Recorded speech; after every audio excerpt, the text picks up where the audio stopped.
സർക്കാർ അധികാരത്തിൽ വന്നപ്പോൾ 2016 കണ്ടൊരു കാര്യം, ഒരുപാട് ആളുകൾ വീടിന് വേണ്ടി അഭ്യർത്ഥിച്ചു വരികയാണ്. വളരെ പാവപ്പെട്ടവർ. ആ പാവപ്പെട്ടവര് വീടൊരു സ്വപ്നമായിട്ട് നടക്കുകയാണ്.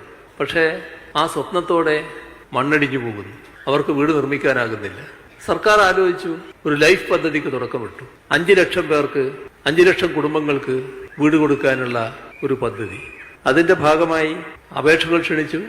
ഇതുവരെ നമ്മുടെ സംസ്ഥാനത്ത് 4,68,436 വീടുകൾ കൊടുത്തു കഴിഞ്ഞു.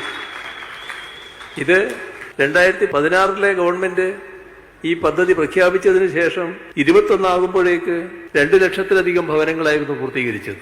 ഇപ്പോൾ അത് 4,68,436 ബാക്കിയുള്ള വീടുകൾ സമയബന്ധിതമായി തന്നെ പൂർത്തീകരിക്കാനുള്ള നടപടികൾ സ്വീകരിച്ചു വരികയാണ്.